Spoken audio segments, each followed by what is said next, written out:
today I'm a travel nurse. I just finished work and I'm your diabetes advocate. I am advocating for the people of Alaska Mambalik, and the reason why I'm creating these videos and YouTube channel is for me to raise some funds for people who has diabetes in the Philippines.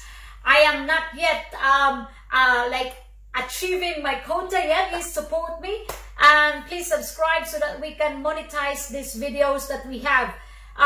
Yeah, so basically since COVID started, I provided the people of Alaska Mambaling so-called a psychological first aid. This is introduced by the World Health Organization, which involves supporting people with practical help. Make them like a little bit of support, give them support. So what I did is I created a Facebook page just for people in Alaska Mambaling, and it helps those people who can express what they are feeling and these frustrations, and they can talk to me. I'm always available 24/7 for them.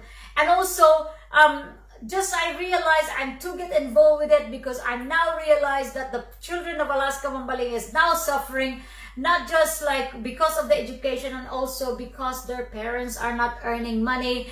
It's just so chaotic. So because of COVID, there's a lot of people in Alaska Mambaling lost their jobs, and part of the psychological therapy that I am providing them, I also want to create a job for them, because there's a lot of people in Alaska Mambaling don't really have education, and knowing in the Philippines that you need to have a specific education, like have to have the specific age bracket. So I decided to create Cebu Skilled Workers Manpower. Anyway, so because of that, why I'm doing that, why I am creating a business for these people, because discrimination. Knowing Philippines, I'm not saying that Philippines is that bad, but actually it is that bad, because we have so much discrimination on age, education,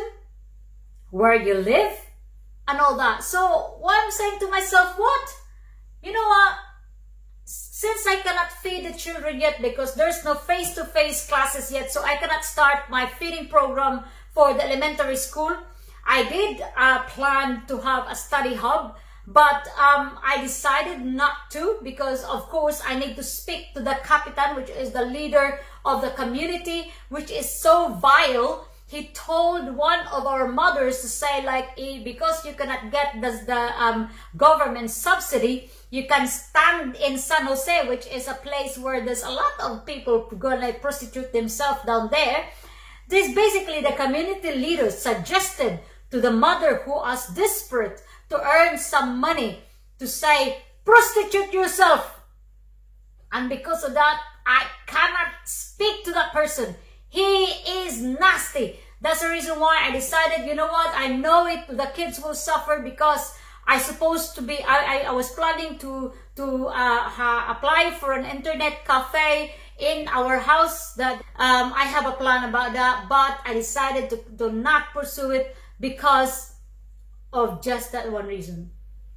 I don't want to talk to a person who don't have respect to women. Okay, Kapitan? And then, so I was thinking, I was thinking about it, right? So if I will not be able to do the feeding program, that 600 children who are severely malnourished will not be able to eat properly. And then because of the long-standing closure of the schools, they're not gonna be able to eat properly, and they're gonna be just so thin. Okay, it's very, very thin. And then because of there's no money, these vulnerable children will not be able to go to school because their parents cannot be able to pay for the bills. Now I realize, you know what? Why not build a business? Why not build a business? Because at the end of the day, if the mother don't have a job, or the father don't have a job, the children cannot eat properly, and the children cannot have education. So I was thinking, why I am trying to help the bottom bit, that I need to help the top. You know my diabetes program. I want to help. My target people are the breadwinners. Those are my target people. I will help the parents, the breadwinners, so that they can feed their children. So I decided, okay, I said, like, you know what? Yesterday was my day off. I was so like into a hormonal situation. And I said, I need to do something. Because this COVID, the help from the government will be gone soon. And there will be no job for these people. And when there's no job, poverty will go deeper. So then, and I started to think, how can I do that? How can I create a business that I am in the UK and I'm not Filipino? Remember the time that one of my blog, I said like, I don't want to be a Filipino anymore because I don't need to do anything in the Philippines. You know what I mean? I got no property in the Philippines. I got no business in the Philippines. I got family, but I can visit them using my British passport. You get me? So I was thinking like, yes, I would just do that way. I guess that's gonna do that way.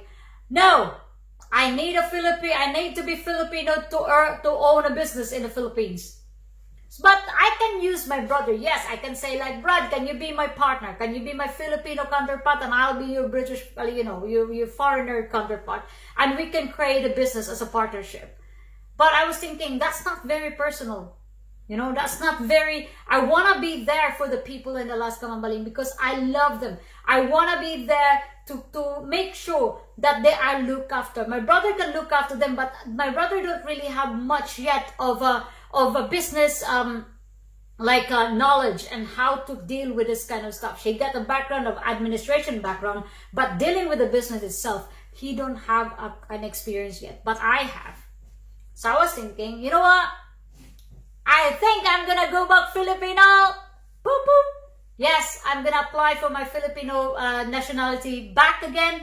And I'm hoping that this journey that I'm creating at the moment is you're gonna watch this. And please guys, honestly, support our like goal to get monetized so that this will help a lot of people in Alaska Mambaling. I know I keep on talking about Alaska Mambaling, but they are my advocacy and they need a lot of help. Many of the people of Alaska Mambaling who are skilled worker, construction workers, cleaners, carers, and hotel housekeepers. And with the manpower that I'm creating, I'm going to employ people from the age 18 to 65 years old. There's no educational background needed, and they will get SSS, they will get Pag-ibig, they will get the dole, everything legally of what they miss. I want to make them feel that they are human. They are not slave like other company did to them. The reason why many Filipinos or many people in Alaska Mambaling did not receive SAP, which is the subsidies from the government. The reason why they did not receive anything because they were lied to. They were lied to their companies that they put money, the deduction that they have from their pay slip. They said they deducted the SSS. They deducted the Pag-ibig. They put it there. They deducted the PhilHealth. They put it there. But the reality is, the company that they work in, they did not pay those contributions. They put there in the pocket because corruption is the name of the game in the Philippines. And that's the reason why I was saying, you know what, I'm going to create a business that is legal and it's fair. So that is the main, that will be my aim for now. Yeah. So I wanna deliver that. And also part of there's no qualification that you don't need to be a woman, a man, a gay, a lesbian. There's no gender identity needed for my company, for my business. There will be none. Because I believe Anybody can be a construction worker as long as they're a hard worker and they know what they're doing. And also, since that we cannot yet, because it's a new business, I cannot really get apprentice. But there are already friends of mine, and even my mother says that there are trainings in TISDA that you can avail online. I'm looking to that.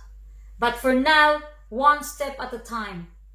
We are going to start the business in the Philippines so that we can provide employment for these people, these breadwinners. These breadwinners, once that they have money to feed their children, to send them to school, then therefore, our main aim of making sure that the children are looked after and children are educated, this can help them get out of poverty. Because as what Nelson Mandela said, that the only way out from poverty is education. I do believe that. Yeah. And because it is a business, it is not charity. It is a business. Of course, I'm going to have profit. Of course, I will have some business partners. Because you cannot do things for free. You need investments, right? Then the money that will earn from that, I can then build a free diabetes center in Alaska, Mambaling. So my advocacy hits so many birds in just one stone. So please support me. I know sometimes my blog is a bit crazy and maybe you can understand what I'm talking about, or I might look like I'm drunk. Maybe because I look drunk because I was I having a 24 hours no sleep. But please, for the people of Alaska, Mambaling, please support me and subscribe. Thank you very much.